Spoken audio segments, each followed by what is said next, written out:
Okay. Kain ka ng Is kain. that? Ilagay ko lahat yan niya para pakita ko sa mama ng Ayan po. Oh, yummy, yummy.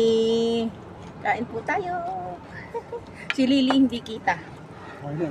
Okay lang daw kasi maliit ang aming kondo. Thank you, Lord.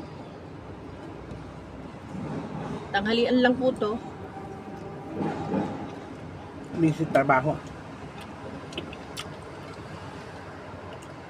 Sana mamaya na ako kakain. Tawag dating video na rin.